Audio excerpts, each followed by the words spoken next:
Israel Hamas युद्ध के बीच Lebanon border पर हालात बेहद ही विस्फोटक बने हुए हैं, क्योंकि लेबनान का आतंकी संगठन हिजबुल्लाह लगातार इजरायली शहरों पर ड्रोन और मिसाइल हमले कर रहा है।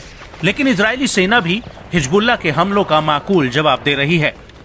लेकिन हिजबुल्लाह के भीतर एक ऐसी यूनिट है जिसने लेबनान और इजरायली बॉर्डर पर कोहराम मचा रखा है।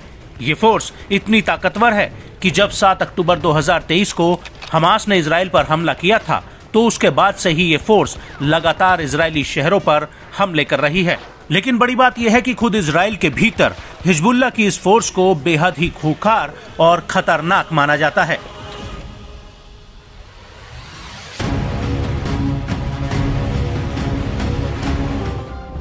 जी हां, हम बात कर रहे हैं हिजबुल्लाह की रैडवान फोर्स की, जिसे हिजबुल्लाह के भीतर एक इलीट फोर्स माना जाता है। बड़ी बात यह है कि रैडवान फोर्स में हजारों स्वतंत्र लड़ाके हैं जो अपने आप में ही बेहद ही ताकतवर हैं। यहाँ तक कि अगर इजराइल का हिजबुल्लाह से सीधा युद्ध होता है तो ऐसे हालातों में रैडवान फोर्स ही इजराइल के लिए सबसे बड़ी चुनौती हो सकती है। ऐसे में बड़ा सवाल उठता है कि आखिर रैडवान फोर्स है क्या। तो आपको बता दें कि रैडवान फोर्स का गठन साल 2006 में हुआ था। इसका गठन एक हस्तक्षेप बल के रूप में हुआ था। इसका मुख्य उद्देश्य इजराइल पर हमला करना है। हालांकि इसका नाम रैडवान फोर्स 2008 में पड़ा, क्योंकि इसी साल हिजबुल्लाह के नेता इमाद मुगनई को मोसाद और CIA ने एक जॉइंट ऑपरेशन में मार गिराया था और मुगनई स्वर्ग के रक्षा करने वाले इस्लामी दूत रैडवान उपनाम के तहत लड़े थे और इसलिए इस फोर्स का नाम रैडवान रखा गया।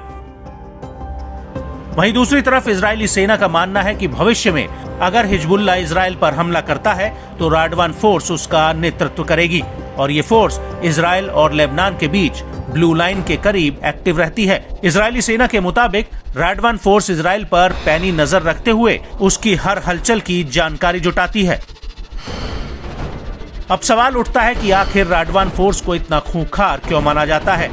तो आपको बता दें कि रैडवान फोर्स ने लेबनान के भीतर कई क्रूर लड़ाइयां लड़ी हैं, जिनमें उसने अपनी ताकत का लोहा मनवाया है और इसलिए रैडवान फोर्स का हिजबुल्लाह के भीतर एक विशेष ओहदा है।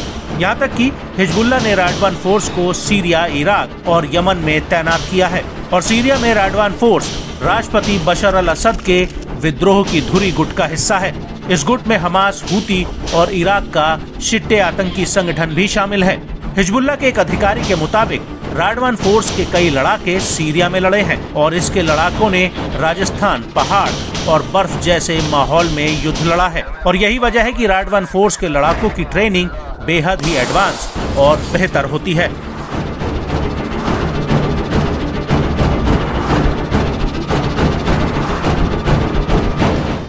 खुद इजरायली सेना अब रैडवान फोर्स को लेकर दुनिया भर में जागरूकता फैला रही है। रैडवान फोर्स के नेता हैथम अली ताबाताबी को लेकर IDF ने एक ट्वीट किया है। इस ट्वीट में IDF ने लिखा है कि ताबाताबी ने सीरिया और यमन में रैडवान फोर्स का नेतृत्व किया है। यह हिजबुल्लाह के प्रशिक्षण कार्यक्रम, सामग्री और व्यक्तिगत समर्थन मुहैया करता है ताकि क्षेत्रीय इलाकों को अस्थिर किया जा सके। वहीं अमेरिकी स्टेट डिपार्टमेंट ने साल 2016 में ताबाताबी को विशेष अंतर्राष्ट्रीय आतंकी घोषित करते हुए उस पर $50 लाख का इनाम रखा था। आपको बता दें कि 7 अक्टूबर 2023 के हमास हमले के बाद जनवरी 2024 की शुरुआत में रैडवान का पहला कमांडर विस्सम अल तावी मारा गया था और खुद इजराइल ने ताविल की मौत की जिम्मेदारी ली थी। लेकिन ताविल अकेला नहीं है जिसे इजरायली फौज ने मार गिराया हो, बल्कि हिजबुल्लाह का कहना है कि अभी तक रैडवान फोर्स के करीब 50 लड़ाके मारे गए हैं। वहीं सीरिया और लेबनान में हिजबुल्लाह के करीब 172 सदस्य मारे जा चुके हैं।